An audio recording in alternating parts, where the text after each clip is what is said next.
Ingabire Marie Immaculée wari umuyobozi wa Transparency International Rwanda, umuryango urwanya ruswa n'akarengane, yitabye Imana. Amakuru y'urupfu rwe yamenyekanye mu gitondo cyo kuri uyu wa kane, aho byatangajwe ko yazize uburwayi.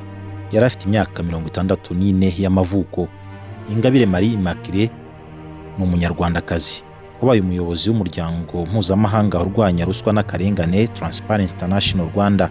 Akaba kandi yaragize uruhare rukomeye mu guteza imbere uburenganzira bw'abagore mu Rwanda no mu karere k'ibiyaga bigari. Ingabire Marie Immaculée yavukiye mu gihugu cy'u Burundi mu mwaka w'1962. Birumvikana ko yakuze ari impunzi kuko n'ubundi yari umunyarwanda. Ibintu byamufashije kumva neza ubuzima bw'abaturage batishoboye n'akamaro ko guharanira uburenganzira bwa muntu. Ibi kandi byamufashije gushyira imbere ibikorwa byo guteza imbere abagore n'abana ndetse no kurwanya ruswa n'akarengane muri rusange.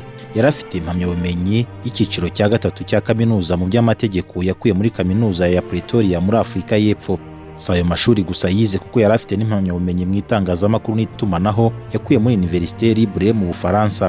Impamyabumenyi y'ikirenga mu by'amategeko n'uburenganzira bwa muntu nayo yari ayifite yakuye muri Institut de Droit de l'Homme de Strasbourg mu Bufaransa. Aya masomo rero yamufashije kuba umuyobozi w'umuryango Transparency International ishami ry'u Rwanda, aho yagiye atanga inama ndetse n'iki gihugu gikwiriye gukora kugira ngo giharanire kugira imibereho myiza izira ruswa. Ingabire Marie Immaculée yagize uruhare rukomeye mu guteza imbere uburenganzira bw'abagore. Yagiye ayobora cyangwa agira uruhare mu nzego zitandukanye zita ku burenganzira bw'abagore, harimo kuba umwe mu bashinze umuryango Pro-Femmes Twese Hamwe uharanira uburenganzira bw'abagore n'iterambere ryabo. Yabaye umwe kandi mu bashinze umuryango Haguruka, nawe ufite mu nshingano guteza imbere umugore. Yabaye kandi umwe mu bashinze umuryango Rwanda Women Network. Yabaye umwe mu bayobozi kandi banashinze Transparency International ishami ry'u Rwanda yarahagarariye.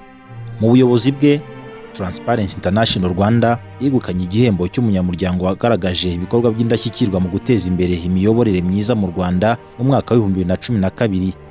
Icyo gihe yagihawe n'ikigo cy'igihugu gishinzwe imiyoborere mu Rwanda RGB. Ingabire Marie Immaculée utabarutse yagiye agira kandi uruhare mu bikorwa by'iterambere ku rwego mpuzamahanga. Yabaye umwe mu bagize delegasiyo z'u Rwanda mu nama mpuzamahanga zitandukanye, harimo nk'inama ya 4 y'umuryango w'abagore ku isi yabereye i Beijing mu Bushinwa mu mwaka w'1995. Yabaye umwe kandi mu bagize inama y'umuryango w'ibihugu byo mu karere k'ibiyaga bigari, aho yabaye perezida w'inama y'abagore ku rwego rw'akarere k'ibiyaga bigari. Ibi bikorwa byerekana uburyo Ingabire yitangiye guteza imbere uburenganzira bw'abagore no guharanira imibereho myiza yabo, haba mu gihugu imbere ndetse no ku rwego mpuzamahanga. Reka noneho tuvuge no ku bihembo yagiye ahabwa kubera ibyo bikorwa by'indashyikirwa.